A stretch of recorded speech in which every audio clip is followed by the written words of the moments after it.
and welcome to you in e-learning teaching program. Today we discuss about the first topic in 11th science, R2, animal tissue. You know very well, in the nature there are two types of living organisms, and these organisms, depending upon their category, depending upon their locations, depending upon their feeding habits, they are classified into different classes, groups, etc. Basically, when we consider the organisms, these organisms are of two types: the non-living organisms and the living organisms. Now, question arises here: how we can distinguish the two organisms as a non-living and the living?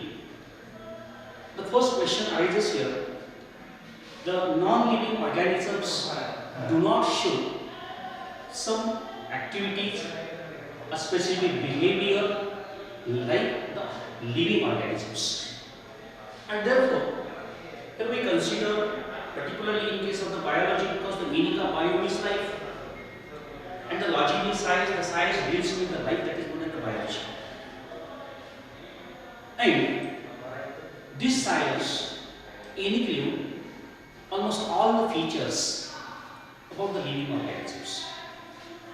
When we gradually consider the living organisms, right from the viruses, bacteria, up to the humans, particularly when we consider the phylum Chordata, and in case of the Chordata, the subphylum Vertebrata includes the humans. And you know very well, the aim of 11th science and the 12th science lab was to encourage, to improve the quality and the knowledge of 11th science student regarding the medical science. Therefore, when we consider the first topic in our syllabus, that is known as the animal tissue, like this.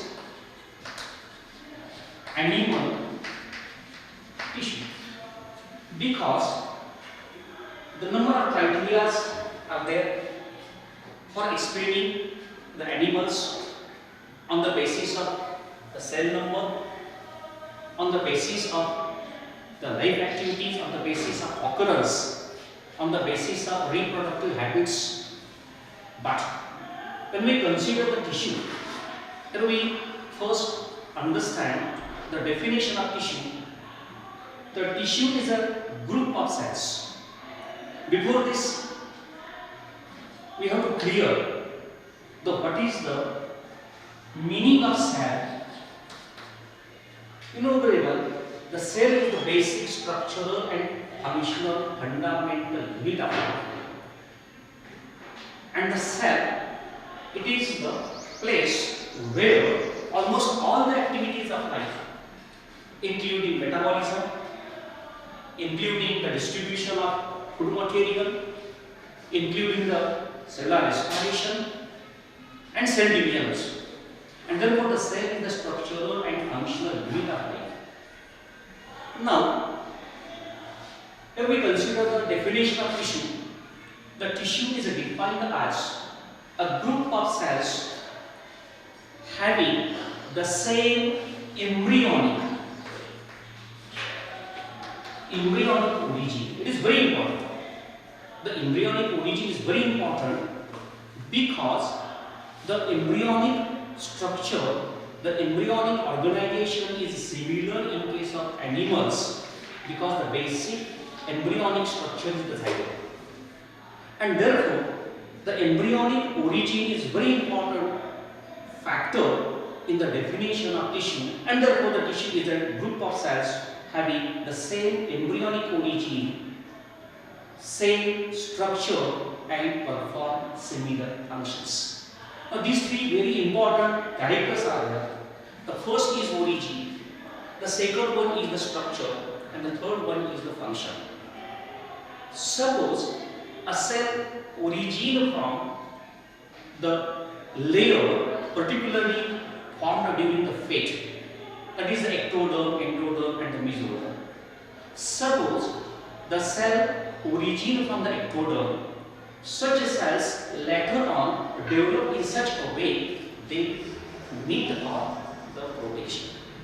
And therefore, the definition like this, the tissue is a group of cells having same embryonic origin, the same structure and perform the similar function. Now this is the definition, but very well the cell is the basic structure, the fundamental structure, and now question arises here, what is the formation of tissue, what is the formation of organ system, what is the formation of the body. Now, very well basic is the cell, okay. Now, number of cells according to the definition, according to the origin, structure and the function, when comes together to form a group, and this group is known as the tissue, okay. Now, such number of tissues, very well in case of the higher animal there are 4 types of tissues are there. The first is the epithelial tissue, the muscular tissue, connective tissue and the nervous tissue. And therefore the number of tissues when comes together, they forms the organ. Forms the organ. And the number of organs, for example, here we consider the digestive system, respiratory system, reproductive system, muscular system, skeletal system and so on. When we consider the group of organ